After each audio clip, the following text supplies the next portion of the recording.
It is June 2nd, Tuesday.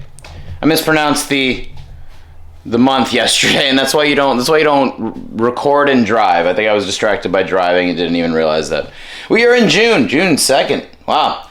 I think I'm really waiting in anticipation for some final masters to be done so that I can maybe announce the album this Thursday or Friday, I hope. But right now it's around like 8:30 right now, and I am making coffee, finishing up watching the Dr. Katz episode that I left off on yesterday. What I love about this I got like a new 4K player on Amazon recently, and what I love about it is that it will, if it's paused on something, or if it's idle for a while, it will just turn off on its own, so then I can just pick up where I left off, and that's really great. So I'm watching that, smoking some Alaskan Thunderfuck in a second here with you all, and I'm excited to take advantage of the day. I don't have to go to work for another 6 hours or 5.5 hours. No, 6.5 hours. Jesus Christ. Right? No, 5.5 hours. No, whatever. Probably gonna, I don't know, just do whatever. I feel like awake right now, even though it's gonna get loud, isn't it? Jesus Christ. Feels like it's loud. I passed out kind of early last night. Earlier than I normally would. I'm usually up to 5 a.m. at least. Last night I passed out at around like 1. Woke up at like 6:30 or 7 a.m. today. 5 hours, just got plenty of sleep. But what's funny is last night I had such a like millennial adult moment of really relating to, like, last night I really understand now how a lot of people are just how not only people are not only overworked, but we have to do so much for ourselves. Like last night I basically spent all last night after I got home from work eating. All I was doing last night after work was eating, meal prepping, exercising, cleaning up, and maybe watching TV in the background of all of that. But it was a crazy moment. Like, I felt so productive, and I felt like I got so much done, and all of a sudden it was like 1:30, and I was like, where the fuck did the night go? And I get why, for people that work full time, it's even harder. Like, I can't imagine working 9 to 5. If I had to start working in a half hour, I'd fucking now to work for 8 hours. Then to have to do that like almost every night, like, it's crazy. This meal prepping is like such a lifesaver as far as I don't want to do that every night. I do not want to fucking prep food all the time. I don't mind like prepping food. It's just I'll do so much of it at once and then get like turned off of it. I don't want to like make food every single night. Me and Doogie are like totally in agreement with that though. We just hate making food. I love making stuff. I love being creative. I love making art. But for some reason with food, it's not. I just don't have that time or attention for it. Even though I'm like really in love with food. I love food so much. I'm like crazy about it. As you can see, I talk about food plenty. And on here, I do food reviews on this channel. I'm like crazy obsessed with food. But for some reason, when making it, granted in here, I don't really have any, stove or I don't have an oven to actually make food with. I don't really have anything to get better at cooking with either necessarily. But I've just never had that. I don't know. I could see myself getting more into cooking when I'm older. I have time. I got nothing. I just have nothing but time to do that. Right now I'm just like, there's no time to make food. Like there's no, like, not to put the kind of attention that I would want to put into it to get good at cooking at least. It's not, that would take me a while to get to that level of expertise, I guess. But yeah, don't judge me for smoking weed before 9 a.m. It's just, it's a lifestyle. This is what we do. What, am I gonna spend the next 6 hours not getting high? Are you fucking kidding me? Nah, but, that's just like what the last like 12 hours have been like for me. Like I literally got off of work and came here and did all that shit. It was like, hanging out. Like watched a little bit of Frasier last night with my mom. And Frasier was so good. Frasier is such a fantastic show. It's so long. We've been watching it for like 2 years, I think, and we still have like three seasons left. I probably would have burned through it if I was watching it on my own, but like, I mean, it's like literally 250 plus episodes, Frasier. Which seems like nothing compared to One Piece. Like all the time I've spent watching this, and then I can't imagine like quadrupling that until I watch all of One Piece. It's fucking crazy. So yeah, that's what this morning has in store for me. And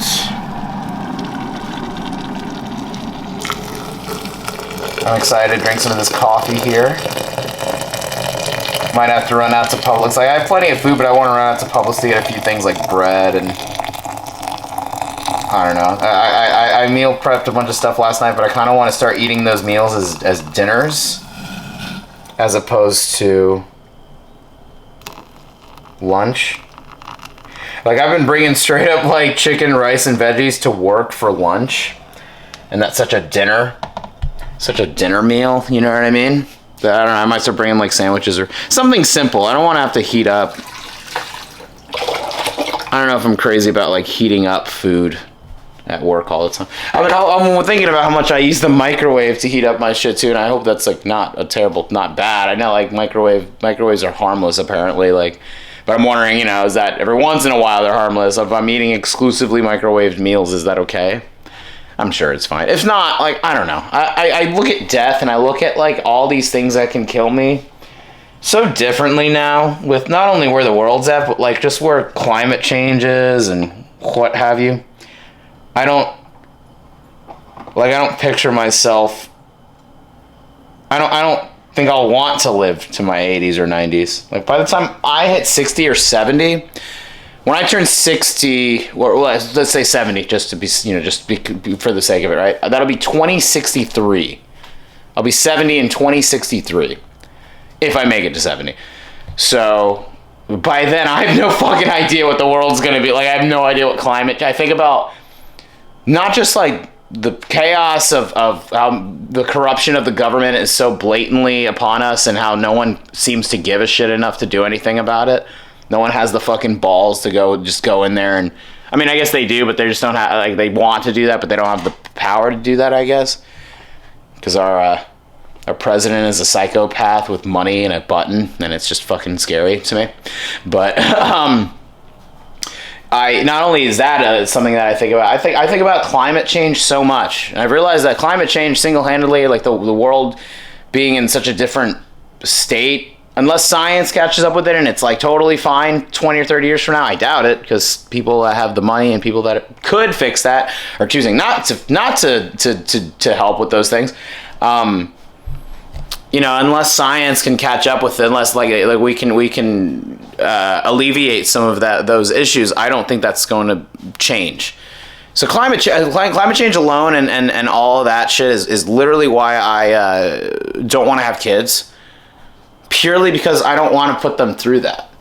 I am like being selfless. It's not a selfish decision why I don't want kids. I'm being selfless because I know, oh man, I think I put too much in here. Is this like a dark roast? This is really dark. This is my first time trying Kirkland's decaf coffee. I like decaf because I can drink a lot of it. I don't mind drinking caffeine, but I will drink too much coffee if it's caffeinated, and then I'll be all like jittery and hate that. So because I like coffee so much, I have to drink decaf so that I can like chug it and drink like a shitload of it and not worry about like, I mean, anytime I had coffee, when I used to drink caffeine, anytime I would drink caffeine, I just like, it's just that the whole time. And I hate that. I hate, like, I'm, obviously you can see I'm like naturally just a hyperactive, energetic person. I don't want unnecessary energy unless I am really needing it, you know, unless I start working like really insane hours and have a lack of sleep, which I know a lot of people that do that. They just like live off of caffeine and alcohol, and they're probably gonna drop dead in the time they're 50 or whatever. Like, it's just so terrible to put your heart through that stuff. I don't think caffeine. I can't imagine like your heart being like just rapid fire all the time. It can't be good. There's no way that can be good for you. So yeah, that's why I like decaf. But then I'm just talking about a couple of different things right now. But that's why, yeah, climate change and the state of the world. It's a weird feeling. It's a weird feeling that something I've been thinking about lately. It's a bizarre thing that like me not wanting to have, like, I don't want to have kids, and there's so many decisions that I've like made, well, that didn't feel like they were my decisions to make. it's a sad thing when you're a millennial or younger and you feel like none of your life decisions were actually your decisions, that they were a lot of my decisions, I mean, a lot of my decisions have been mine. Like, I chose to be a musician and an artist and live paycheck to paycheck and not have much money. Like, I chose that. That's not anybody else's burden to bear other than my own. And everything outside of that, everything outside of choosing the career that I chose was not really mine to make. Like, I just feel like we never had a chance. Like, there were so many things that, like, we didn't get to make those. I didn't get to make I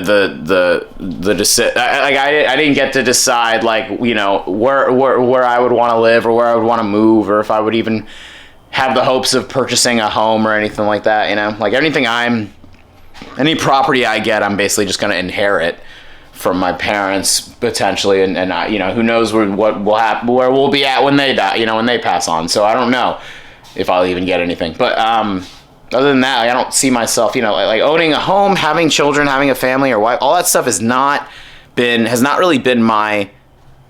It kind of it is and it isn't, you know. I don't know. I don't know what's in my hands and what isn't, because so much of it is up in the air and so much of it is ambiguous. Fucked up part is I think about having a kid a lot of the time. The fucked up part is I would love to have a mini me. Who wouldn't want to have a mini me? Like, that would just be cool. Not like that, like, oh, like a little, like, person that's like me. It would, like, I would be such a good dad. Like, the crazy part is I would be such an amazing parent. I would be so obsessed with, like, especially if I had like a boy, if I had like a little Rio Jr., I would fucking lose my shit trying to, like, just literally, like, 1,000 times more than my parents were for me, advocating for him to be whatever he wants to be. She, if I had a daughter, whatever. I would want a kid that is free to be an artist, free to do whatever they want, and I would want money for them to have those options to do whatever they want. I mean, fuck, I would love to teach a little kid, like, you know, my potential kid, like, how to play guitar and how to play music and get him into movies. I mean, I don't have this shit, guys. I don't have this shit just for myself. I don't live like a fucking child just to have this. This is all in my head. Like, I would love to pass this on to a potential my offspring someday. That's what I wonder if that's been a subconscious thing for me. Like, I'm collecting all this stuff so that if I do have kids, and, you know, say I have a kid and then I die before they get to grow up, all of this is for them to get to know me a little bit. I'd be totally a big fucking liar if I said that isn't on my mind sometimes. That all of this, everything I've created or anything I've, like, acquired and collected, I want to share with a little one. Whether that's my own or whether I play stepdad to some other, like, somebody else's kid. Like, I love the idea of having an influence on a younger person in a positive way in that way. I mean, you don't think I would want to show my kid all of these shows that I grew up with, like SpongeBob and all of this stuff, and then move on to the more adult shit like South Park? Like, you don't think I would want to just to share those, you know, share that passion with somebody? And I would love to find a spouse that I could just share that with too. It'd be so amazing to have that kind of, you know, shared intimate moments with a family. It'd be amazing. Or just with friends. A lot of the stuff that I acquire, I do want it for myself. A lot of the stuff that I collect, I want it for myself. But I'm also like, I'm always thinking in my head, like, I want, this is for other people too. Like, this is, like, I want a whole library for people to come and hang out and have fun with this stuff with. That's all it is. It's just fun for me. It's fun for me, the idea of creating a space that is so adamantly it's so, I want to create a space that it's like a pure artistic place of reflection, I guess. Like, I want this to literally be a space of artistic, like, just of any sort of creation and fun, more important than anything. Like, I like the idea of, I mean, fuck, in my head, holy fuck, like, if another COVID happened, or if there was another thing where we were forced to be locked in, I would have the fucking time of my life in here. I sometimes fantasize about an apocalypse happening so that I'm forced to just sit in here and do nothing but, like, watch stuff and play video games. That's why the physical media is here. It's why my stupid physical amount of physical media is here, just in case. I'm in a just in case kind of spot right now, because I never want to not have access to the things that I love so much, which is just media, entertainment, and art, the arts, music, and whatever. I really would love, like, more space, just to have a room that's, like, dedicated to painting, clay, and any sort of messy art, visual art, or sculpting, or anything like anything that's more arts and crafts space. I would love, like, an extra space just for that. Like, my dream home has at least one room that's just a white, like an empty white space where you can make as much of a mess as you want. You can just go wild. I really want.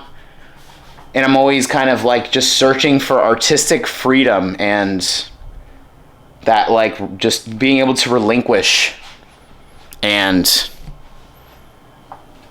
get out a lot of what is inside me. And that's all I care about lately. All I care about is getting out something that I have to get out. Unfortunately for me, when it comes to my dating life, that's where I literally don't. Like, dating women and having a potential spouse is so unimportant to me that I make such I make such drastic decisions so that I'm not wasting my time with them. I basically will, like, approach talking to women very, like, directly and very intense, like, just very straightforward, so that it's like, all right, are we dating or having sex? No? All right, I'm going to move on right now. Like, that's where I'm at with women. It's like, are we going to have sex, or are we going to date and fall in love? No? Then I don't care. I'm not going to waste my time anymore. I don't care about women enough to put that much energy and time into maybe having sex with them and dating them. Women are not worth that, like, dedication. For me right now, women are not worth that. And what's funny is having that kind of energy only makes you more attractive to women. Guys, if you want to be very attractive to women, put them at, like, the bottom of your list of priorities. Because the main thing that women are attracted to is someone that has anybody, not even women, everybody is attracted to people that don't need anybody, that are content with who they are, that are totally fine whether or not you're there with them. Like, I am fine on my own.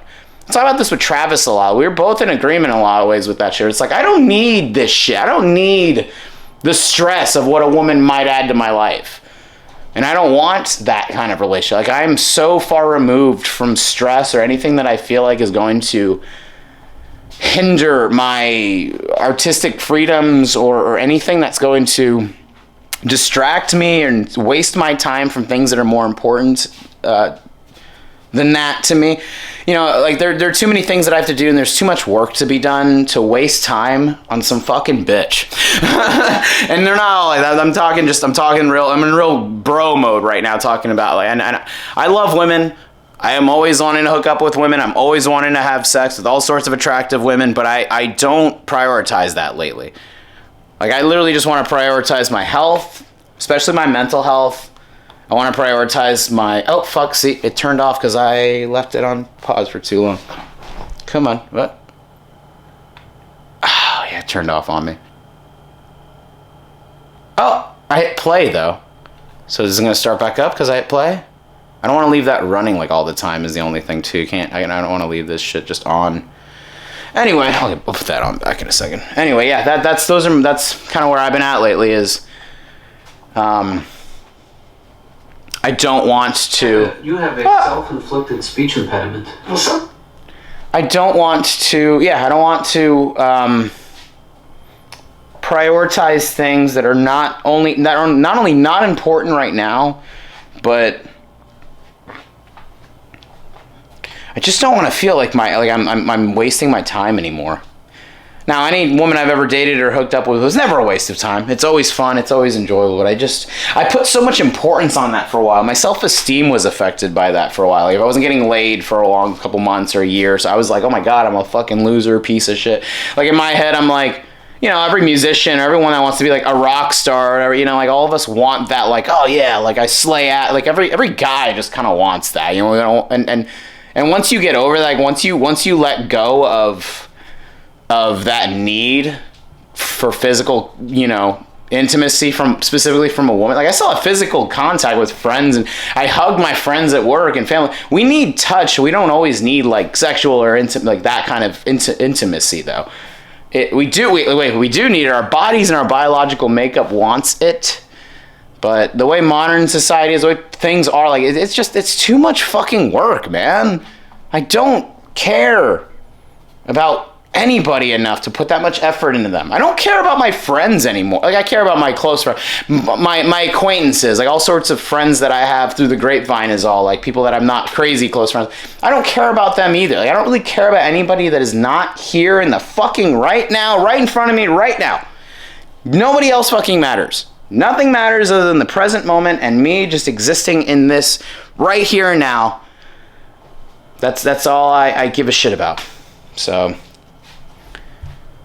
that's, you know, that's what I mean. I'm prioritizing. All these things are important to me. That's why last night I was meal prepping, doing all of this shit. Like that feels good. Like I passed out on the couch a little bit and then I had to get up and actually go to bed. But I passed out with this feeling of like, damn, I just got like so much shit done today. And I love that. I love that feeling of I got something done today. It's all I like really focus on lately.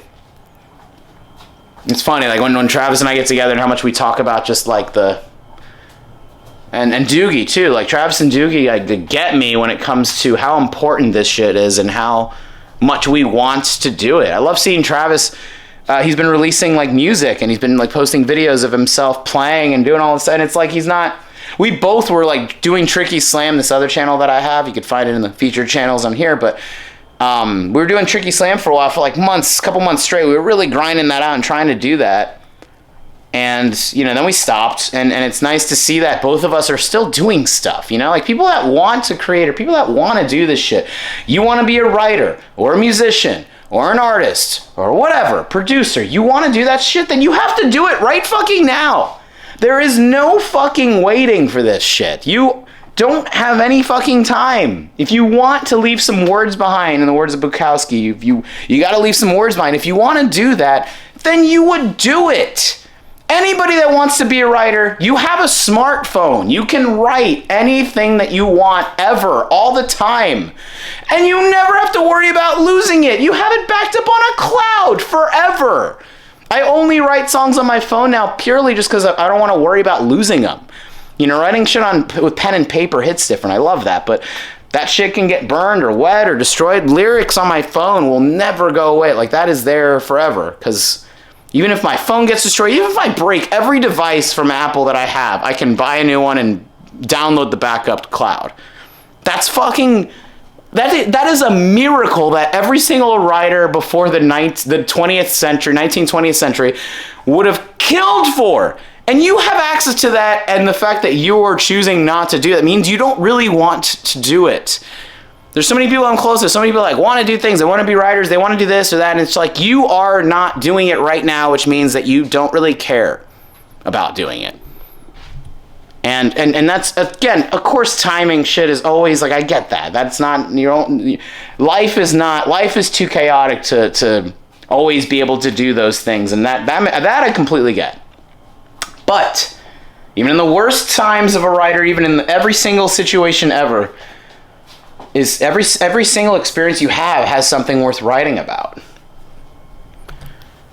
So I don't believe that shit. I don't think that any fucking, you know, people that want to do things, those of us like myself that want to do stuff, that want to be in production constantly and in the middle of you know, working on shit, we are going to do it no matter what. You take everything away from me, and I'm still gonna use my voice and sing. I'm still gonna use something. I still have a brain to think and be a writer up here. But there are those who do, and then those who want to do, and that's the difference. That's the biggest fucking difference. Is if you don't take action and do the doing, you are never going to, because without at least getting the ball rolling, without getting things moving, and just like taking the first step, like you don't have to run a marathon, but if you want to get a couple miles, then you have to take the first few steps. You have to start at least. So anyway, yeah, this is me. I give myself a pep talk of like, I gotta play some fucking drums today. I gotta like do some stuff today because I like it, and I have to force myself to do it, because unless I actually get the ball rolling, then I'm that kind of person that won't do it. If I don't force myself to start and then have that moment of that moment of passion that gets me into the flow state, that doesn't happen unless I actually get it going, basically. Like I look at drums and I'm like, oh, these are like tiring. It's a tiring instrument. It requires a lot of like physical movement, and it takes a lot out of me. But as soon as I play for 5 minutes, it's like I'm there and I want to keep playing for the next half hour or an hour straight. But unless I sit down in the kit, pick up the drumsticks, and actually start playing. And as you've seen in my vlogs, any vlogs where I play if I played drums for you all before, I'm not a drummer. Like I don't play drums, but it's fun, and I like to. And the mix of that and teaching has reminded me, like, music should just be enjoyable, and it should be enjoyed. Even though Chick Corea was a Scientologist, I'm not crazy about that. One of my favorite things that he said right before he died was just a message to all musicians saying, like, please do this because it is just fun. And that was like the one thing that I took away from his passing, was just those words of his. Please don't do it for fame. Don't do it for, I think he said something like that. He's like, don't do it for fame or recognition or success or money. Just because it is fun. It is so fun to play music and watch stuff that you can engage with, that gives you a lot. That's where social media and all that shit, it's just not fun. Social media is not fun. It is not enough. It is not enough. Minute-long reels on Instagram and TikToks can never be enough, because you can't create something impactful within that short of a time frame. I've said that many, many times, but it's just a fucking fact. Why are all the best movies 3 hours, 3.5 hours long? It's because that gives you a lot of fucking time to tell a story. So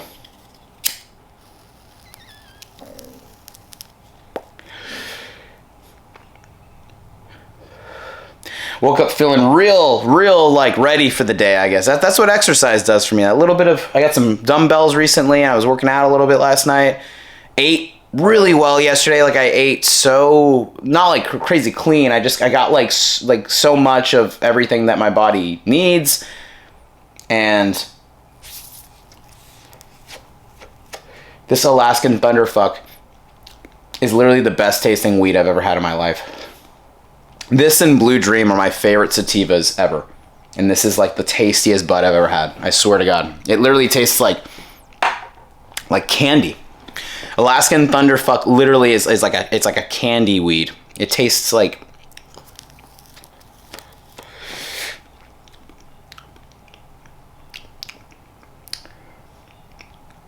what does it taste like? It's like some sort of citrus candy. I can't explain it. It's very good, though.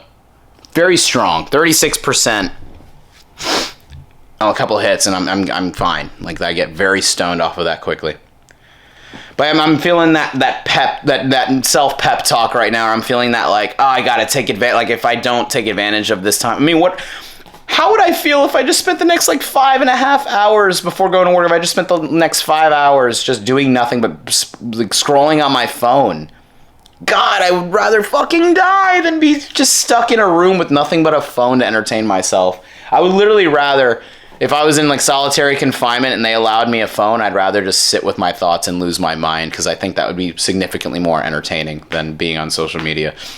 And I resent that so much. I guess I resent it so much from how much time... I resent social media because of how much time I've given how much my time and attention I've given to it, hoping to find some diamonds in the rough, hoping to find some sort of redeeming quality to it, and it really is just nothing but like subtraction. I look at social media as subtracting my time that I don't get back. At work, it's different. When people are working, that's where social media thrives. When I'm like helping a customer at work and they're taking like literally 10, 15, 20 minutes to decide what they want, I'm browsing my phone. Social media is not the good thing about social media, or the weird positive aspect of it, is that it's not good enough for you to actually give a shit about anything that's happening on there. You can just like pop in on it, and it's not like I'm watching an episode of my favorite show, or watching a movie while I'm helping the customers, and I'm like, oh, I don't want to. It's not like I'm concerned about, like, with social media, it's not like I'm missing anything if I have to just suddenly like close and lock the phone and then move on from it. Like, it is so bite-sized. Everything is like so micro bite-sized in that way that none of it actually matters, and it's therefore just purely a waste of time. It would be better for me if I just sat there, like, just sitting in silence, like, waiting for them to order, and just sat there with my own thoughts. But at work, when killing time, or when I'm, like, kind of just trying to not, like, I will... At work, I will be very social and really help people and talk to them. I'm talking for a long time here. I'm sorry. I just get into talking, and then my mind just goes. You're all witnessing my mind just like rapidly firing off and just going when I'm not interrupted, and when I don't have to worry about anybody else adding to this, then I can just go, And that's what's funny about like talking to a camera, though, is it's like it's not like I would do this if I wasn't filming. I would just be thinking all this. But when I'm saying it, it's different. But everything's so micro bite-sized on there that you don't actually like feel attached to it. It's not like I'm closing out social media and just like, oh no, like how many times do you find something that it's a potential meme or a video clip you might find funny, and then it refreshes, or you accidentally like swipe up and it disappears, and then that's it. It's gone forever. That is so crazy that social media is so meaningless. All of it is so meaningless that you could lose something like forever, because there's like billions of videos on. There's so many videos on there that people are uploading every day that you who knows when you'll see something again. Who knows? Like, we're talking, there's everything that's been uploaded, and then people are adding to it every day, every hour, every minute, every second of every day. That's fucking wild. So there's too much shit, and all of it is like a micro, like just such a small amount of anything that's actually worth your attention. Like, none of it's really funny or entertaining or interesting. Anything with comedy, music, talking about film and television, all the things that I love and obsessed with, I have never actually felt fulfilled by browsing on the internet and reading about it on social media or the internet. It's like the only way to fully get the experience of things is to experience them fully. Like, you can't think that you understand a show by watching clips of it online. I watched the two shows I've watched so many clips of against my will is like The Middle and Shameless. I watched The Middle and got everything I wanted out of the show, all 9 seasons of that, and it was such a great background show of just kind of like turning my brain off TV. And Shameless is like 11 seasons. I don't know if I'm ever going to watch that show until I'm like, there's nothing left. Maybe, that's like at the very bottom of my list of things to watch. But what I mean is, I've watched so many clips of these shows, and I think I have an idea of them, but I don't. I've never watched Shameless. I've watched The Middle, but I've never watched Shameless. So I have no fucking idea. I've literally gotten all of that dose of that show by watching the pilot once, watching a bunch of clips, and reading comments that people have, posted on those clips of them. And it's just, as much as I'm shitting on it, I guess I'm always fascinated by, like, I have to kind of remind myself every time I browse social media, I like looking at the comments to see that people like this stuff still, or that people are into it still. Euphoria just ended recently, and that show looks like a piece of shit after the first. I thought the first season was pretty damn good. I watched it, and I was really into it, and then I kind of waited as season 2 started. I just waited to, like, hear about... Now, I've always said you should watch the thing yourself and not judge it based off of what you hear or reviews, but I've watched enough of season 2 and 3 to get, like, if I would, like, respect it or not, or appreciate it or not. And really, it's a hard show. Outside of the first season, it's really not a show. There's not much to to respect with Euphoria. It is forced melodrama, and the characters are a little too young for the type of things that are happening in the show. I think the characters literally could have just been young adults. And I also think it's just it'll try to do what Skins did. I've never seen Skins, but it looks like it's just trying to replicate what that already achieved in many ways. It's not really, it's just so overrated, and Euphoria is literally is like seriously like just the kind of show that it's all hype, and it's all like what the audience's attention has given to it. And if it didn't have that, like literally no one would be talking about it. It's like one of those shows that it has nothing without the audience making it be significant. Again, that first season was actually refreshing because it was, it was like, oh wow, this is like some like actual like gnarly ass shit for a high school. When you watch like Secret Life of the American Teenager, you see certain shows like that and they try to do high school drama and shit, and it's like really like cheesy and not realistic at all. Like high schoolers, here's the thing, is high school, those years can get pretty like crazy and gnarly, but not like that gnarly. Like they're making the season 3 look like it was a fucking Martin Scorsese movie suddenly, with these people like mobsters killing each other. Like that's not what most young adults go through. It's again like over dramatic, over embellished, like exaggeration of something as opposed to a realistic take. You know what the realistic take is, though, of people that age, young adults? They're sitting inside doing fucking nothing but browsing social media all the time because they're broke as fuck and they don't have anything else to do. They're fucking... you can't make a whole season, 8 hours of a season, of a dude gooning in his fucking room and playing video games all day. That's what most young men are doing right now, as I'm saying. 18 to 22-year-old men are literally outside of maybe a job or college or some random shit like that. They're just jerking off and playing video games. That's it.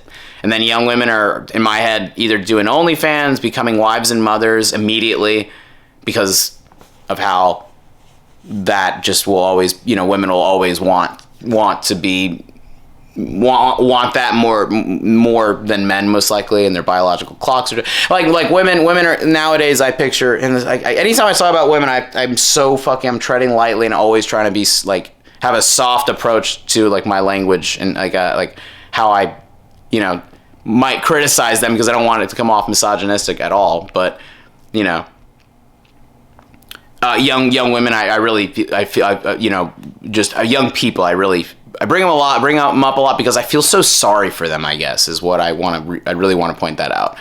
I might bring up, I'm fascinated by them because I know what that's like, I guess, and to when I see them, it's like a more extreme version of that. So yeah, those are the differences. They did go into the OnlyFans thing in that most recent season, but anyway, that's how I picture young men and women is like they don't really have much outside of what their main like thing is, and that's just sad. So yeah, unfortunately, Euphoria has to basically go off of like, all right, what are like the rich spoiled kids of Beverly Hills doing essentially? And the drug addicts, what are they doing? That's what that show is basically to a T. Are the rich, spoiled Beverly Hills people and the drug addicts that hang out with them that are not rich and spoiled, and the people selling drugs to all of them, I guess. To go back to my thoughts on young women or whatever, I feel bad that they're like, it seems like so many of them are doing sex work, or so many of them are, it's like it feels like they're two polar opposites. There's like the sex workers and OnlyFans, whether it's tame, tasteful, nude, half bikini pics, whatever OnlyFans, like you could do OnlyFans and it be super minimal and kind of tame, or there's full on pornography. So there's like literally like sex workers, and then like the wholesome wives and mothers that like immediately, like especially there are a lot of religious people still. There are people that are still getting married and having a family and doing shit by the time they're like 22, 23. I just those extremes, and then there are women that are like just looking out for themselves and don't need men, don't need anybody other than their careers, and more power to them. The women that like don't care about having a husband or a child, and they're just focused on themselves, and they want to live for themselves instead of what society expects of them. Like women have lived forever, like essentially all that's been what the role of the woman is in society is like, oh, you're a wife and you make babies, that's it, you're a wife and you make babies. That was what women were for literally our entire existence, and now they don't have to do that. So my shit just turned off again. That's how long I've been talking on this shit. But I respect those women so much, of all ages. When the women that are like, I don't need anybody, I need the money, so I don't, have to rely on a man, so I can do whatever the fuck I want and live the way I want. And they're just so career focused, and so that's my dream woman, is a woman that is so career focused and like is about herself, is about her own life. That's what I respect with women, at least, are the women that don't like, that are completely separated from whatever like the real world and the like external expectations are for them. That like any woman that isn't prioritizing that, it's just, that's so incredible and refreshing to see that. And young men, I guess, men in general are like, I guess, still trying to do their thing. A lot of my friends from high school have either like gotten hardcore into, their personality is essentially wrapped up in their jobs and making money, or working out, or both. Or they're like me, like a musician, just kind of bumming around, like kind of just working at a shop, working small jobs, just kind of bumming around, just partying, not giving a like, not, I don't party, but I mean like, just having the fuck off life that I lead. That's where the rest of the guys are too. So these are my thoughts on just where people are at. That's all. And the reason I started talking about that branching off Euphoria is because that's supposed to be some sort of realistic, not even realistic, they're trying to do some sort of interpretation of modern life for the youth, and it's just bullshit. It's just so over dramatic and so not realistic in any way. I think that's why I liked the first season, is it felt like at least a little bit more grounded in reality. But you got like Ashtray getting killed at the end of season 2 or whatever, a little kid getting shot by the police. Like, unless it's a school shooter or something, that doesn't really happen. Like, unless a young person is trying to assassinate a politician or shoot up a school or university, young people aren't really like storming. They're not storming in after. I assume not. At least I don't hear of these stories. I've never once heard a story of the police barging in on a 12-year-old drug dealer's place and killing him because he was a hardcore high-end drug dealer. That's so, I've literally never heard of that in a story ever. Then again, I don't read many stories in the news, or I don't really pay attention to this shit. All this stuff that happens in TV and movies, if it does happen, it is like not reported on. That's the fucked up part, is like The Wire, for example, has like a lot of brutal moments of young people dying in general, but because they're like young black men, like that's like very accurate. Like things like that, there are so many victims and so many things that we don't hear about, that don't get reported, the things that don't have any. And why aren't they reported? Is because people don't want that to be like the politicians, all the people in law enforcement they don't want that to be a poor reflection of their lack of being humane. The fact that a lot of them are racist and corrupt and fucked up people, and they don't care about young black men. Like, this is the world we live in, is like how fucked up it is for like people of color and women and the gay and trans communities. Like, it is so fucked up how evil people can be towards others. And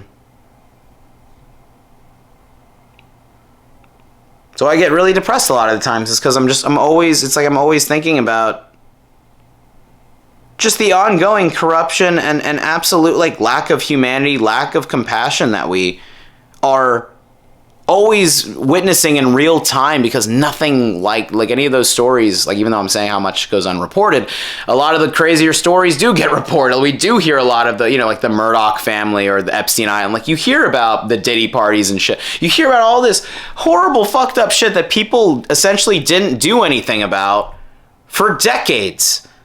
And how people let evil win. I wouldn't think that being a good person was such a futile thing if evil wasn't always, like, majority of the time, the victor. But it seems like we're just forever going... I don't ever picture myself living in a world that isn't evil and corrupt, that isn't horrible. Because even in a time where people are held accountable for their actions and people are blown up online and check out the, look, what was that guy, that rapist, Brock something, like how people are blasting his picture all over the place. Like that should be like, that's really amazing that happens. However, there are so many people that are reported on, and so many of these stories that happen that I'm like not only desensitized to it, but I forget. I barely remember what that guy looks like, and I don't even know his last name. I could probably be sitting next to him, and I wouldn't even know if it was him. That's how fucked up it is, as far as it's not even like, even though people are getting reported and being called, like there was like someone at a college, here in South Florida that was outed as a sexual predator recently. And I mean, that's one of like so many stories that I've read about, like for years and years and years. It's like I'm just numb to these. I'm numb to how much there is of it, and I wonder if even in this time where people are held accountable for their actions and there's audio and video proof, but that's the scary thing about AI is now all that's questionable. But before that, all the audio and video proof and all the evidence and all the blatant examples of corruption and just absolute like pure evil behavior is like right in front of us, and it is constantly being talked about, constantly being reported, and what has it really done? What has any of it done? This is how the world has been for 10 to 15 plus years, with how far the internet has come and where it is now. This has been an ongoing, like this has been something that we've experienced incessantly for a very long, for quite, as far as how much has happened in the last 10 or 15, 20 years. It's absolutely fucking crazy, right? And yet, I don't know. I don't know if any of it even matters. Does any of it even matter if evil is still winning? And if evil always is going to, if evil, corruption, and horrible people that have no compassion for others are getting away with it and nothing happens to them, really, then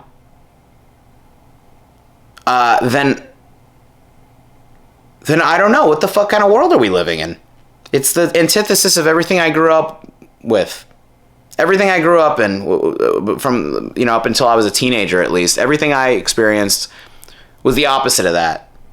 TV shows that I grew up with and movies that I watched were about being a good person, about being a stand-up guy and going and just being having some sort of compassion for others and having some sort of like giving a shit about people, giving a shit about others, taking others' feelings into account, taking your own feelings into account. All these positive messages of like why love is important, why friendship is important, why all of the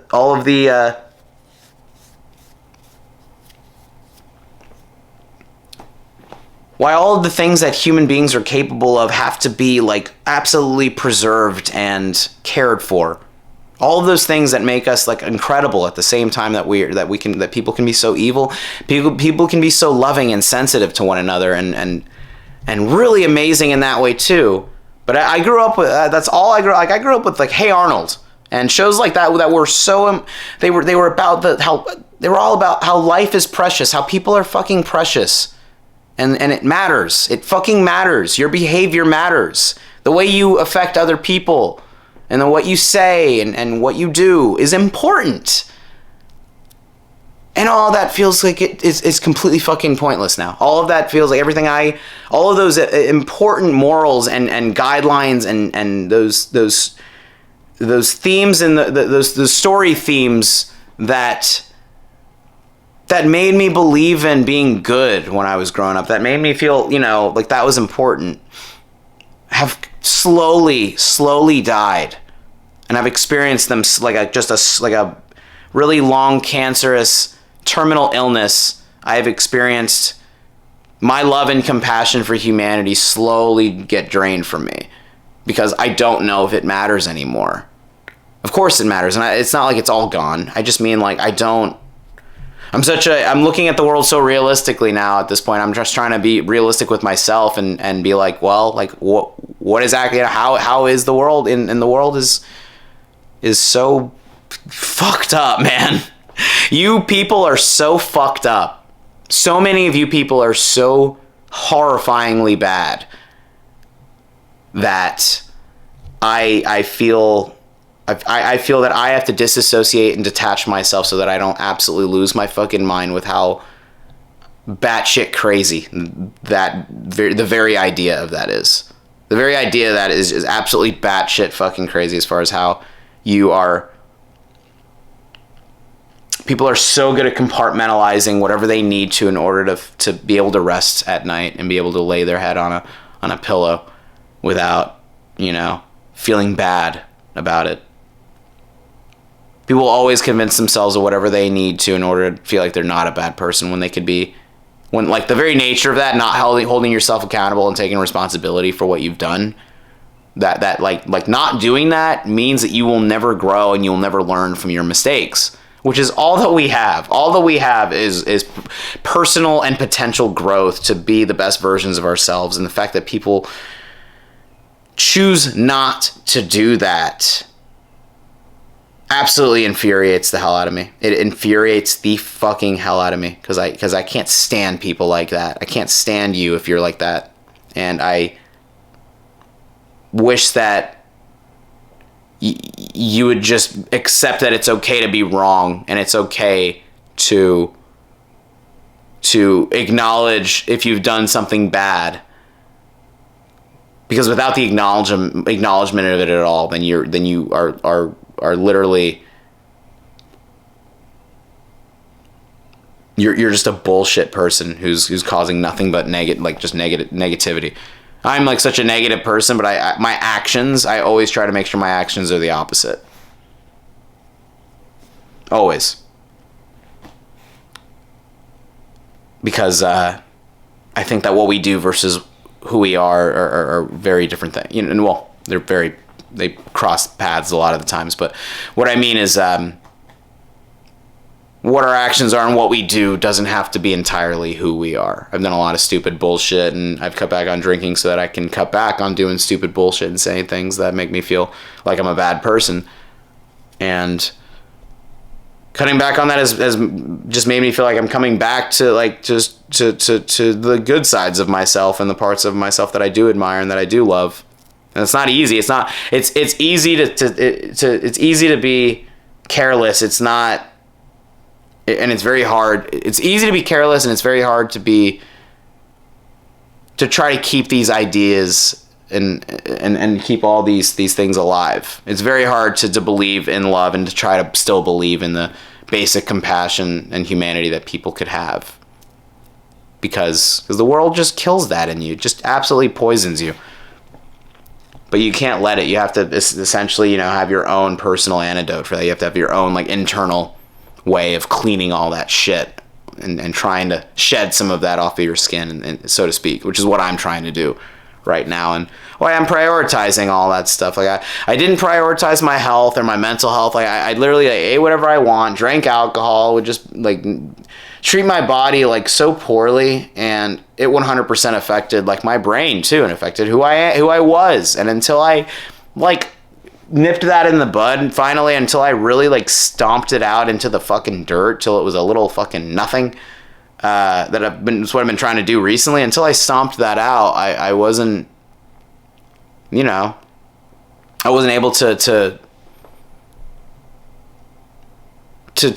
figure out my shit. I just want to figure out my shit, figure out what the fuck kind of person I am, and for no one else other than myself.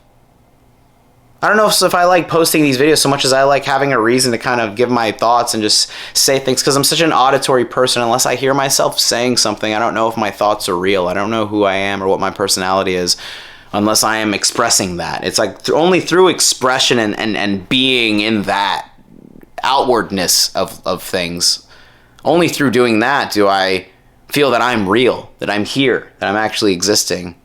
And I think it's so important to take care of ourselves, and it's so important to try to be a good person, as hard as that fucking is. It feels like it's so goddamn pointless being a good person, because all I see are people making a bunch of money off of acting like assholes and jackasses.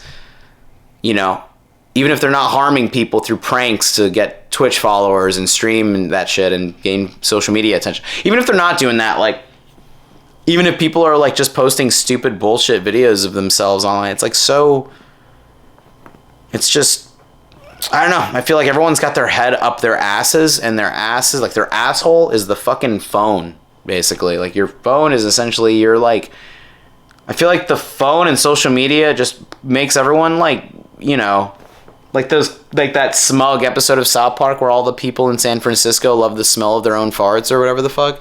I think it was San Francisco or Seattle. Like Kyle moves out of the state, out of South Park, and goes to, I think San Francisco or somewhere in California or whatever, and like everyone there just like loves the smell of their own farts. That's what social media looks like to me, and that's what a lot of this shit is. It's just such a shitstorm of garbage and people's like the ugliest parts of humanity being put on display. And even the good things on there feel kind of corrupted by how toxic social media is. I'll see y'all in a bit. Right after I was talking to all of you lovely people, I finished that episode of Dr. Katz, sat around for a minute, and then went right back to sleep. I always lie to myself and thinking that I will be up and be productive all day, and I just can't do it. And it's not even that I didn't want to. I was too tired to.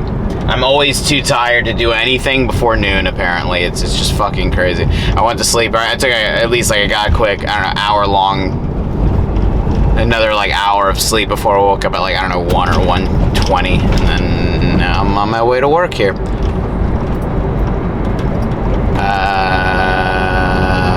Yeah.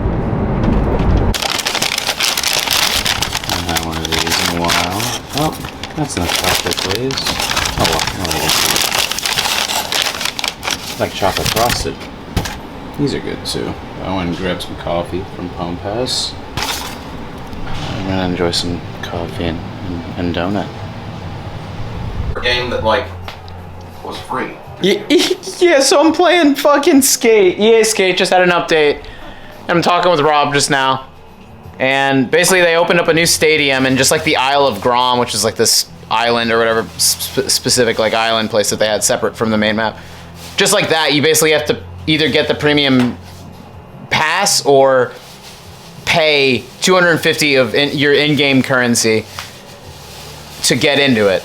And I'm just so tired of not only things like what you just said, things being behind paywalls All the time. but all this stuff. It's like they give it to you for free, or like Netflix and all these companies give you all of this it's all about quantity over Quality. over like having a single thing that just does its job so well. Like I love how indie games are thriving because it feels like they're the only ones that are kind of keeping that alive. Yeah, like just do the one thing very well. But any of these online like live service games, I was in my back of my head this whole time, like not wanting to like, I was in denial, I think, about this being a huge corporate cash grab, like most games. But it's just, when you see that, it's so hard to ignore how much is like, you know, you get all this, but you gotta give us a little something in return. It's like nothing, you know, the game is free, the games are free, but your time is wasted in it. You know, your time is, you know. That's why I've been playing a lot of single player games, bro. Yeah. Or just, I used to play so many multiplayer games, and it's not worth the time. Because there's always just cheaters who are going to boost, or they're going to make a new one, and then all of your work on that one is just going to go right out the window. Fucking so obsolete, it's just a waste of time. So like, I've just been like, you know what's good? Single player games. For real. And then you beat it, and then you have like that accomplishment. You get some trophies. Then there's possibly a new game plus. You get that you get that experience. Like as far as not the experience points, you have the fun experience of that. A perfect example: Ghost of Tsushima. Yeah. Like I said, I give that game like an 8.9 out of 10, 9 out of 10. It was probably solid, one of the best games I've played in a while. Like solid everything, and like it's just like. And yet again, another one of those fucking paywall exclusivity bullshit. I had to play that shit on an old PlayStation 4 because you cocksuckers can't get your shit together and shake some fucking hands around a table and make it where I can play games on my system. And it's just like, get your shit together, Sony. What the fuck? We give you cocksuckers exclusives all the time, and then you're like, oh, no, you know what? We're just going to keep them. And it's like, fuck you, good, keep them with your fucking... They're probably coming, just not for a little while. Something tells me there will be... Or is it not... We've been waiting on Final Fantasy VII, the remake, for like fucking 2 years. That's a PlayStation exclusive? Yeah. What? Yeah, Well, they had the fucking pixel remasters come out. And we the were all older stoked games about weren't that. though, right? Like No. isn't Final Fantasy X. No, like, and then they like made it like this episodic fucking exclusive thing for PlayStation, and it's like fuck you. I want to play the remake of Final Fantasy like 7. anything from I think like 10 up to 15, like all the ones because I'm pretty sure like 7, 8, and 9 were PlayStation exclusive. So it was like it went from SNES to SNES to PlayStation, whatever Square Enix like I guess had their whoever they had their contracts with, but I think I'm pretty positive 10 was on Xbox. Like 10 was on original and GameCube as well, right? So yeah. Or am I thinking of Kingdom? I don't know, but either way, yeah, like they Kingdom Hearts you're thinking of. yeah, but they like But like it's just another one of those paywall things. Like why do I have to go out and spend $1,000 to buy a PlayStation to play games that are going to be obsolete because I know you fuckers are making the PS6. It's not like you're not. So I'm going to get that and then you're going to be like, "Oh, great, here's another fucking system out that's another Here's another PS6 updated version of it, and you can't download the PS4 version that you bought already, and you don't get the PS5. It's how it and this is why I've been like so obsessively not only buying physical media but like wanting to kind of put my attention into those things that not only do I own them but like that what you said about single player games is that they're in a good way like finite, like you can finish that. I was thinking the word finite. Holy shit, that's crazy. Like you could finish them and you can have that like I like having a show that I can I have all the discs or a movie or whatever, and it's like I have it whenever I want. That's single player games. You beat it, you set it down, you're done with it, but then you're like, man, I want to play that. You pick it right back up and play it. And physical copies aren't bound by like live service games too, where it's just like, well, if it's updating, then you don't get to play it. It's like physical stuff is never it's never locked. Like when you have physical stuff, you're never gonna which is why like if something is only physically released and they take it off digitally, like that's obviously when the value goes up, but. There was legit never a time that when I played Fortnite, it did not have an update. I hate that. And there were always like 100 gigs, 100 gig updates too. So La Brasa has very good fried rice. If anyone is in the mood for that, I was blown away by how good it was. You already bagged it up. I was about to say, can we get a little? Oh yeah, we can little sneak peek of that. Sneak over here and we'll. No, it smells divine in here. Like that. I had no idea they had fried rice, but just. I don't even know what kind it was. Oh, just fried rice. It might be called like La Granja for you. It's got like a bunch of different names, but La Brasa is what we know it as. It looks pretty amazing, bro. It was fucking bomb, bro. With the fucking sauces. They have the 3 garlic sauces: the parsley, white garlic, and regular garlic, and then the spicy garlic. You gotta sauce it up though. Yeah. Because it's good without nothing on it, but with the sauce. La Brasa, like I got so annoyed with how much I was eating chicken and rice and beans as a kid, and now as an adult, I could eat that. That and plantains. They got the yuca fries, which are really good. They got like just anything like that. Support your local Spanish place. Yeah, these places are always. They have good empanadas too. I think I got a beef empanada last time I ordered from them. Yeah. Like we both had some of that. That was really fucking good. But that's where we're at the moment. It's only 3 o'clock. Yeah, we still got 5. Only been here an hour. And you've been here for like 5. You've been here for 5 hours since 10. Damn, son. I'm excited I'm off tomorrow because like I get to play Starfield all day. Oh, I gotta mow the grass though. Oh god. I get to shoot some ad videos, the clips. one where you have no shirt on and you're shooting something with a fucking pickaxe. Get like a tank top maybe. I don't know if I'm confident to go shirtless on the internet just yet. But soon. Get one of those. Soon, muscle just you wait. suits. Yeah. Get one of those muscle. That would be really and funny. And you're like hitting actually. a fucking like the ground with a pickaxe or some shit. We got one where where I got like a fucking one of those like blow up like dummies. It's like a you blow air into it dummy, and then I got like a beard and a wig for it, and I just got to put like maybe like a V-neck and like some shorts, like my go-to like at home attire with the shorts and the V-neck, and then we're gonna have like me and Travis have a conversation, and then he just beats the fuck out of it. So that's gonna be good. I don't know what we're gonna shoot tomorrow. I almost wanted to tell him we were gonna do a thing where we make fun of like mukbang videos. But I almost want to like say, Remember when we had that idea? yeah, that was a pretty fucking funny idea. If only my shame was completely gone at this point. But I'm not there yet from a shamelessness standpoint.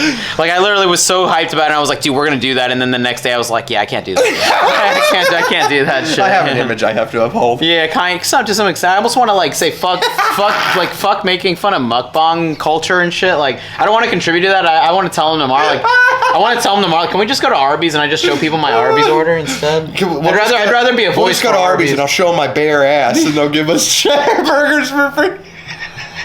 Just like, you know the secret password. You know the Arby's secret password, just like you spreading your ass cheeks in the drive-thru. Like Ace Ventura talking to them with your fucking asshole. You have to spread your cheeks and go, "Arr!" when you get there. Oh my god. I'd like some curly fries for my curly cues. My curly Q here, when you're talking about your little balloon knot asshole. Some meats. We got the meats. As you're shoving a bunch of roast beef and cheddars up your fucking ass. Like.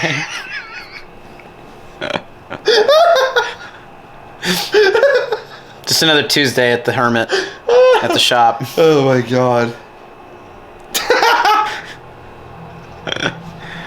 Good times. I love how Rob appreciates my like unnecessary crude humor and crude sexual humor. I think I just have that kind of humor. I'm like, I think that's funny because like just like of everything we were raised around, man. Like, all the like CKY videos. Dude, that every comedy movie, Chappelle's Show, South Park, they all had like fucking poop and dick jokes and shit, and like just. Like Chappelle used shitting off the toilet like a fucking rocket. Chappelle used poop so fucking well. Like in the fucking in the first episode, the Pop Copy episode, when he's just like, take some fake feces and put it all over the toilet so they don't want to come back. Now, doesn't that look poopy? Like, and just like, or the racial like the segregation bathrooms, when he's talking about the segregated bathrooms, when it's like an old black man having to take a shit in the mud butt or whatever. Like, it's so fucking good. I don't think Boondocks did anything with poop. I don't think so. And if they did, it was like subtly, like, or it was like like a lot of people make poop jokes with like talking about it, but South Park has Mr. Mackey like shitting like a rocket across the flying floor from the Arby's sauce. Yeah, I put a lot of horsey sauce in those. That's so fucking funny now. Now that I'm like, oh god, could I get some paper towels? He shits and like hits the ceiling. It's so good. Like, I'm so happy I got all that on Blu-ray. See, like, fuck Paramount Plus. Fuck all these companies that are like, that are wanting me to pay up the ass to rent things. It's like we traded Blockbuster for a much worse Blockbuster. Yeah. Like, we're just renting all of this shit. You don't get to fucking take home. Now, imagine if they had that. No, some of them do, actually. Let's say we added Prime. How much was it? You said it. How much was it for like a year for cable? Oh, well, I assume most of them are at least $25, $30 ad-free. All the good ones. So you have all the good ones. It'd be a total of like probably what? I mean, well, so a lot of them, like $175 probably a month if you had all the streaming services. I'm actually curious. Let's ask Google. If I pay for every single streaming service that exists for ad-free, top tier, whatever the most is, how much would it be a month? A month.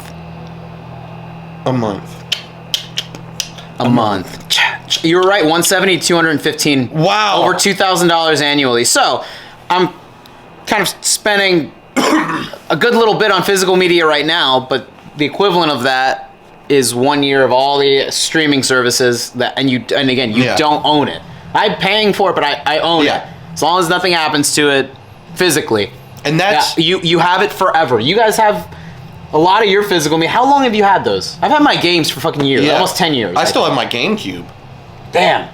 Like, that works and everything. I just have to put the... Like, I was talking about that the other day. I was like, we need to bring the GameCube in. I don't have a lot of games, but if you had... Dude, I have some that I could bring in every now and then, maybe. Like, what I'm curious what games you have, and, I mean, I don't want...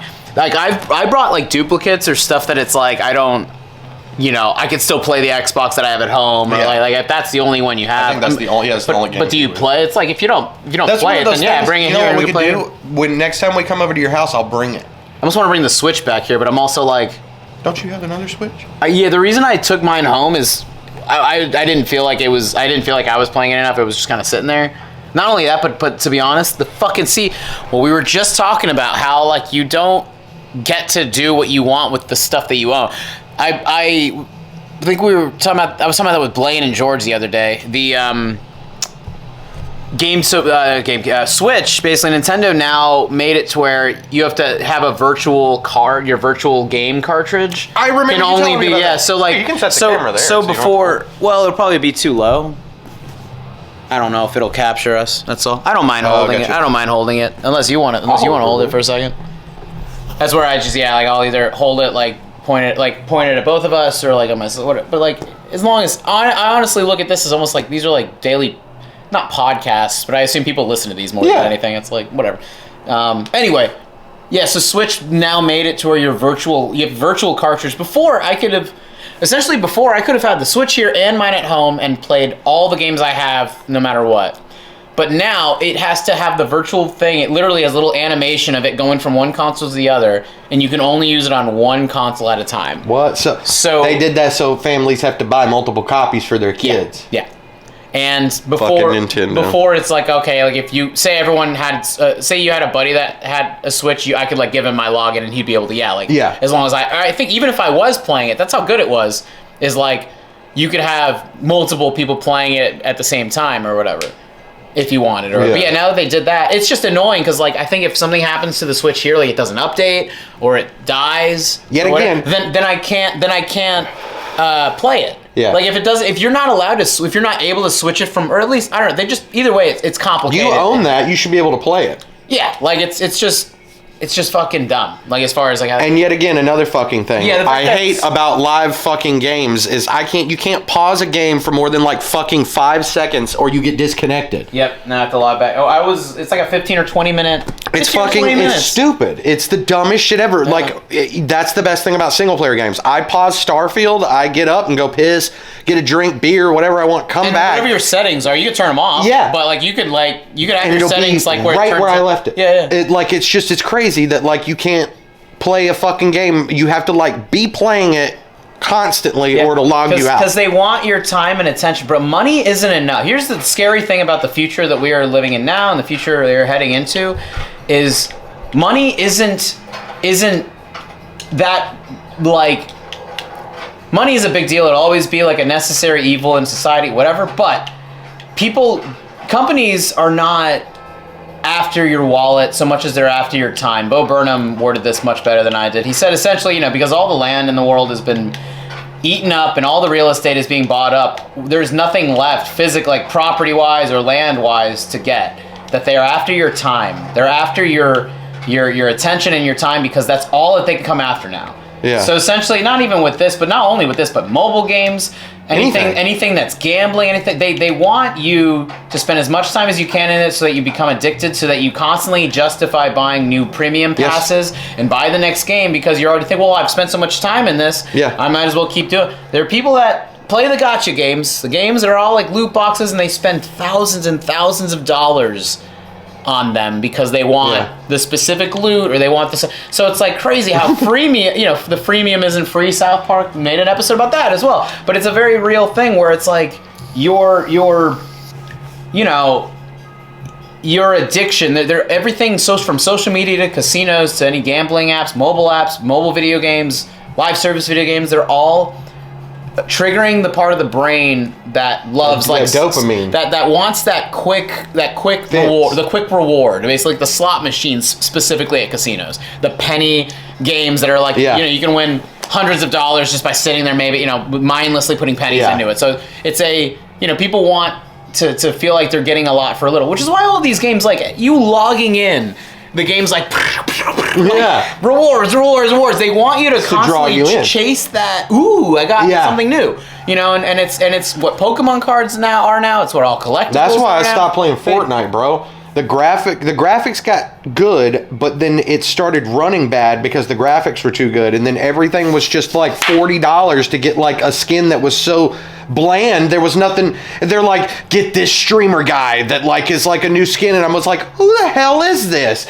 Like, they're always these weird fucking people, and I'm always like I just stopped playing it because it got so repetitive. It's like Call of Duty. It's just the same shit every year, every time. They're always like, we're gonna go back to fucking Modern Warfare ground, boots on the ground, and then like a month later, they're like, Pumpkinhead Jack and a guy made of weed, and you're like, what? Nicki Minaj skin. Yeah, the all-new Nicki Minaj skin, pre-order at GameStop and get the limited edition unicorn gun, and you're like, what the fuck is going on right now? Like, that doesn't even happen anymore either. You can't even go to GameStop. I mean, you can, but they don't have any cool pre-order bonuses. Last time I went to GameStop, it's just a bunch of bullshit now. Yeah. It's just like playing cards and backpacks and hats and all this weird shit. And apparently they're starting to buy retro consoles and retro things. They're trying to jump on the fucking bandwagon. They should have just never stopped doing that. You know what I mean? If they were selling PS2 games, so I would be in there every day. That monster was meant to die 4 years ago, and those nerds kept it alive. But yeah, the what you just said, keyword emphasis on repetitive. That's why even the games that I love, Apex and Fall Guys, are some of my favorite games ever. Thousands of hours in each of them, individually. Yeah. Live service games still kind of loot box driven games or whatever. But the gameplay is so good, I'll always play it. But there's a reason I don't play them anymore. It's because I felt like at some point you literally do feel like my time is finite, and I don't feel like giving it to something that's not going to give me anything. It's like an internal grind. Well, like, so, you know, Fall Guys is a little more immediate. Apex, like the amount, just battle royale games, man. My mind is so numb to the flying in the thing, over, dropping down, having to loot up. It's all the same shit. It is the same fucking experience every single time. And they do it every time. And you know, the one thing that Apex had that broke up that monotony was at least something to go back and forth. It was perfect at one point when they had arenas. And arenas was essentially gunfight from Call of Duty 3v3, best 2 out of 3, or whoever wins by 2, if you tie at some point. That was like perfect, because I would warm up in arenas, play a game of BR, go back to arenas, go back to Battle Royale. Like, it was a fun back and forth, and now they're trying to implement different multiplayer modes that they essentially cycle through every 15 minutes, so you don't even get to play the one that you like. You have to like wait to play for the one that you like, which I love Gun Game. That's the only one I like, if they still even fucking have it, because live service games, I don't know what sticks around or not. Then that's, you know, and just get rid of something on a whim. Without the permanence of things, then we don't get like, not that these games would have glitches or anything, but we don't get like people setting world records or trying to speedrun. Like, you know, as much as like Mario for the NES is limited, and it's like you can burn through that game if you're experienced, so you could burn through it in like literally a couple minutes, probably 10 minutes, maybe less than 10 minutes. Even though there's that, it's like someone spent a lot of time having fun getting to that point, I assume, and having fun with that. Like, it's a box. There's a limit to the box. Live service games, it's boxed in from a like gameplay and options standpoint. You're boxed in because your gameplay is always going to be the same, and your options are always based. Like, they got you by the balls, basically. You have to play whatever they.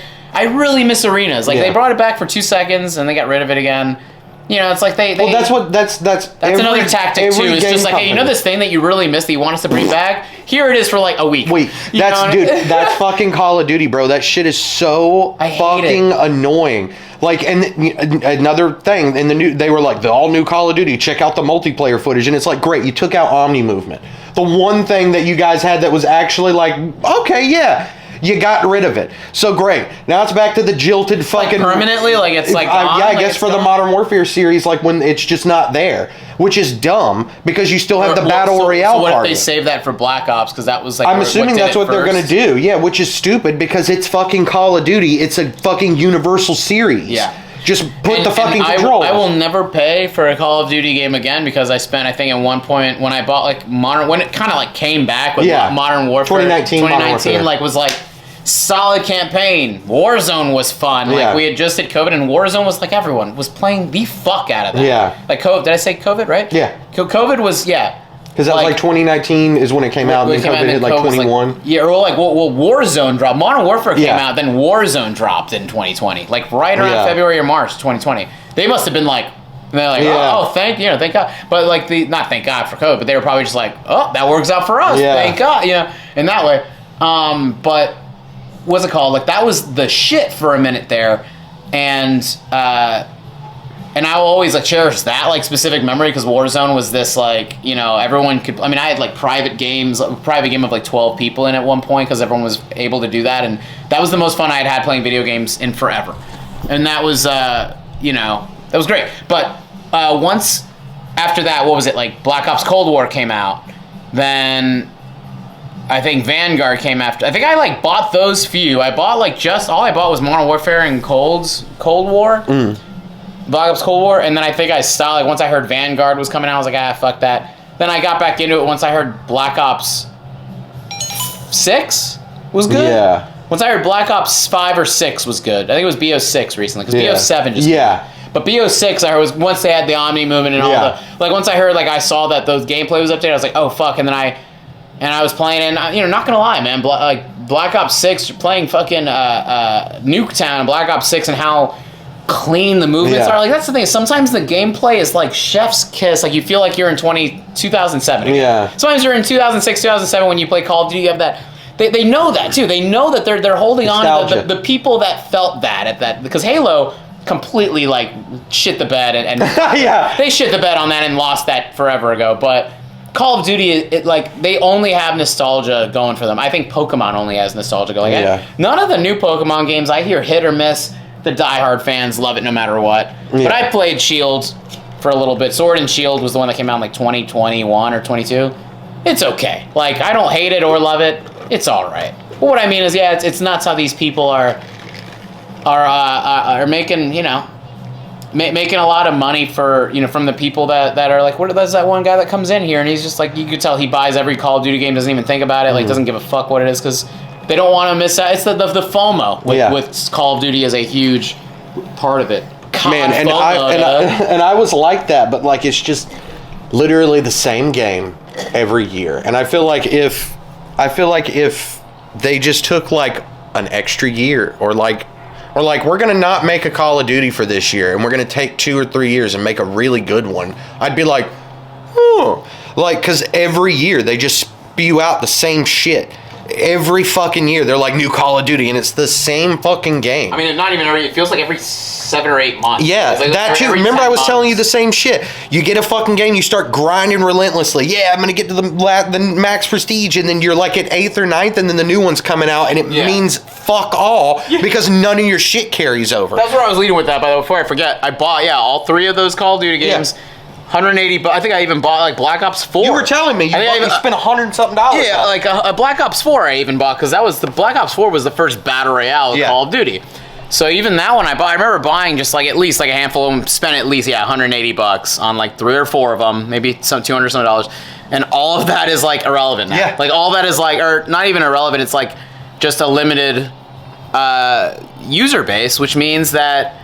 You know, the problem with those limited user bases is like then you got people that are just like glitching or cheating, just like destroying everybody else, and then any match you're in, you're basically getting fucked up because everyone not only has, you know, they've been playing forever and they have everything. The hacks on top, they're hackers on top of like having that like they want to just be the highest in the ranks. Yeah. So they're just obsessively still grinding that shit, but it's pretty fucking dumb. Look at this guy's username, Stupidity. I don't know if you'll see it there. And he just jumped over me. Right when I zoomed in, he just flew. He flew right over me. That was while he was respawning back at a place. Anyway, those are our thoughts on the modern gaming, live service, streaming, and streaming culture. I fucking like am so like not only annoyed by this stuff, but it makes me not like the things that I really like. Like I love video games. We love video games and movies and television. I love all of this media and entertainment, and so why don't I want to pay attention to the modern, like any of this recent media or entertainment? It's like just. I feel like no one just puts the time into it. I mean, we're playing Skate in early access. They'll always have that. How long are we going to be in early access for them to just? It's like Fortnite. Be able to, like for them to be able to like keep it at a subpar like level, but it's all or nothing with these games too, man. It's like you're either dedicating yourself to one of these live service games entirely, like my dad with Genshin Impact, or not, you know, or you don't play any of them that were like complete when they come out, and then they were done when you beat them, or they had a New Game Plus, and then that was it. Like Resident Evil 9, great game. Came out, single player game, beat it. There isn't a New Game Plus, but there's replay value, and that's what matters. Like, I don't know. Everything nowadays is just so like meh. Yeah. Movies, TV, fucking games that are coming out, like. I swear to fucking God. I swear to God, if Grand Theft Auto 6 comes out and that shit is mid as fuck. I doubt it will be. I think the only potential problem with... The potential problems that I'm thinking of, like, just in general when it comes out is, like, alright, the online might be, like... Not bad, but the online might be like people just being toxic, like they are in COD. Oh, yeah. Call of Duty and GTA players are the most toxic. The amount of times I have to call my Moore's Mutual auto insurance. Oh my God. Because they literally fly over the casino and just blow people's shit up. Yeah, I fucking hate that. That is like that alone makes me like never really want to play with people. So I'm always in a private lobby in there, you know. And then that's going to be most likely be a huge potential problem. I'm wondering if it'll be too much to do. You know, like Red Dead 2 has like a massive amount of shit and all these intricacies with the NPCs, and it worked really well for that because it's got that Wild West kind of open, you know. They didn't have to program so much in a city, you know. It's like they had all that stuff in this large, like there's a lot of open areas where the game kind of has time to buffer that stuff. I'm wondering if, like, what you were telling me with the, 250 walk stores you can walk in. So yeah, 750 plus. 750. Yeah. Jesus fucking that. Build. What I mean is, I think the main problem, it might be too much to get to experience it all. Like, will you actually be able to experience everything outside of just watching clips that people get online? Game, if they're talking about how big it is, like, going to be, that game's definitely going to be one of those ones, like, you do a mission and then you go and look and explore for like 5 to 6 days and then go and do the next mission. It's because that's like Red Dead. Like, that's like Red Dead. You can bang out the fucking missions back to back to back and just beat the fucking game really quick. But like if you go and explore and do the treasure maps and all that stuff, it's a really long fucking game. And you like have to. Because I did that. What you were saying, like burn from mission to mission, because I just wanted to beat the story. Figured like I knew that the game was going to be long, and I was just wanting to. I just like progress is what I like about that.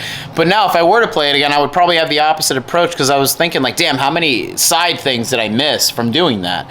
And again, that's how much there is in that game that you can miss a ton. That's like I'm learning now. Fucking third playthrough in Starfield is to really just walk around and talk to literally everyone, because like there was a lady by like a dumpster in Neon and that gave me a mission to find like some papers or something, and I was like, this is fucking cool. Like it was just one of the like random there's just like a side quest, but it's so fun that like there are just like random people you can still talk to and get like cool missions and shit from. Like I love that about Bethesda games. Making you want to explore. Yes, is the greatest thing about Bethesda games, and I will always just want. Yeah, what the fuck? He's like on top of someone riding a bus, just like standing still, just. Wow, that's fucking coming down. It is raining a bit outside, but yeah, the Bethesda like love or hate the glitchy bullshit that it has sometimes, or how awkward it can be. They make you want. They make the game Bethesda games specifically like. Story's great. Fallout 3, 4, New Vegas. Fallout 3, New Vegas, and 4. Skyrim and Oblivion. There's like a spider right there. Thank you, sir. It's on me now. Shit. Eek. Yeah, I have to play Morrowind, but Oblivion and Skyrim are like fucking those. Morrowind looks very old. Is why I started that and died like an hour in because I couldn't find a weapon and all I had was a butter knife and a candelabra. Yeah, I remember that. That's what you start out with. And I was like, bro, this is fucked. I love that though. And I was like playing a little bit of the Bard's Tale. There's something really cool about old RPGs. Me and Blake tried to play Bard's Tale and we were like, what the fuck is this? And it's all like you have fun. You're supposed to have fun reading the text. We were like reading. We're like, what the fuck? Because what's cool about those games is you're playing like it's as if you're playing like through a book. I guess when all of the it's like, oh, this happened and this, and it's like you have to like use your imagination. Yeah. That's what like the games that were basically like literally text-based video games. Like it's like from on the DOS or whatever. I'm trying to get Doc. He's still got to ask me. He's still got to send me his Addy too.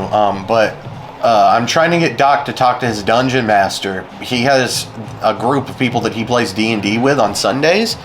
And when they why is it so? Because my dad and brother play their D&D on Sundays. Is that like a tradition? I don't know if it's that. I think it's an easy day for everybody to be off most days because either they have church or something. Most people usually have that day off.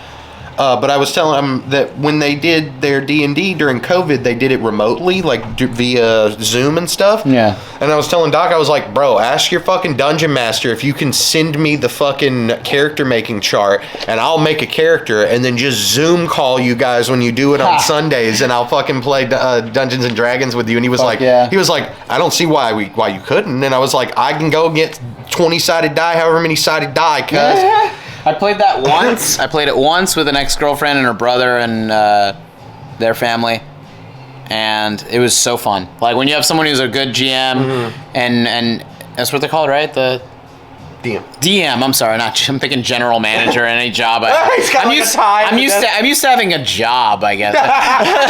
No, but the DM is awesome. If you have a good dungeon master and and just like a solid group of people. The thing with that is it only gets better, and it's like the most satisfying when you have at least 3 to 4 plus people consistently every week, or at least every couple. And weeks. He was saying it's cool because it's like a continuous story. Yeah. Like it just goes on and on. Yeah. It's cool. Like only people that play video games or do these things get like why. I mean, as someone who's into like theater and improv and just like acting, I fucking love that shit. Yeah. Like I really love how you can get.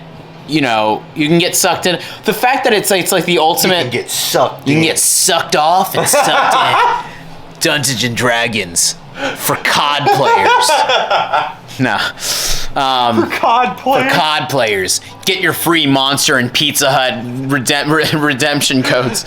But when you order now, buy the all-new Little Caesars pizza and get the toga skin in Call of Duty Black Ops. No, but yeah, like the fact that you can make it up as you like, they're just like the game is straight up like you encounter a monster. What do you want to do? I want to do this or that. You can think of whatever you want and then roll the dice, and then it's like whatever happens. But you can say whatever you want. Yeah. Like it's literally like a dialogue based game, but the dialogue is a blank. It's like Mad Lib, a Mad Lib thing where you can just put whatever you want. Yeah. And that's fucking awesome. Yeah, Doc was saying he like killed a bunch of spiders. He like turned into a bear and killed a bunch of spiders or something recently. And I was like, yeah. You can get like, what's he got like spells and shit. Yeah, I was like, I cast this. He's like a shape-shifting goblin or something. And I was like, what? And he was like, dude, I don't know. He was like, my fucking character's sick. And I was like, yeah. That is sick. I love that stuff, man. We're nerding out on some shit, but I guess we've been talking about this for a while, and for the sake of this not being a shitload to edit and upload, I guess want to call this here? Any last few things that you want to say about how much everything sucks now with video games and streaming services? I guess fuck live service games. Yeah, that's all. That's what I would say too. Yeah, hard. That's about it. Just live service games in particular. Yeah. Because gaming is still pretty solid. Make gaming great again. Oh man, yeah. Hopefully, physical media makes a comeback, and hopefully like things like people owning things for real is a thing again. It's crazy how with physical media that I'm getting, I might only get the stuff that aired at a certain period of time. Yeah. Like you can't buy modern streaming, like for example, like the show Barry. You could buy like the first season on DVD, and I think that's it. Like none of the show. Yeah, unless the show's like popular enough. Like I think Succession, the entire thing is available. Like Barry isn't. Like there are a lot of shows that it's like just not available at all to buy it because they want you to pay for the fucking stream, because they have that exclusivity with like you have to pay for. That's why it's a big deal that Stranger Things is actually going to get a 4K physical release. Wow. Yeah, because now Netflix knows that everybody like creams their fucking jeans over it. Well, to be honest, besides Stranger Things, there's nothing else on Netflix I would want to watch. They even apparently the Seinfeld contract is going away, so thank God I bought Seinfeld on physical. Yeah. Like even if I was paying for Netflix to watch that, then suddenly watch more Peaky Blinders. Suddenly it's gone. Yeah, and see, I would love to. I'd rather buy that show or buy that thing and watch it that way. Like I don't want to have to pay for that. Is all. I don't want to have to pay for the subscription to get it. I'd rather just pay for the thing. Because Fully let's face it, like 95% of Netflix originals are literally dog shit. Yeah. Like most of Netflix's content is absolutely like garbage. BoJack. I wish I could buy BoJack, but I don't think I can. Like Really? Yeah. Now I'm like curious to look some of these up. But anyway, everything sucks kind of. And now we're gonna go home, and I get to have a day off tomorrow. Yeah. Yeah. I've been off. Yeah, bro. Yeah, Blaine got the day off. Rob's gonna have tomorrow off. Starfield, baby. Yeah, dude. We're gonna get that fuck. We'll see you guys later. It's the end of the vlog for the day. What do you guys want? You guys have never been with me on a goodbye, actually. When we say goodbye to everybody watching? Bye, Thornley. Yeah. Have a good night.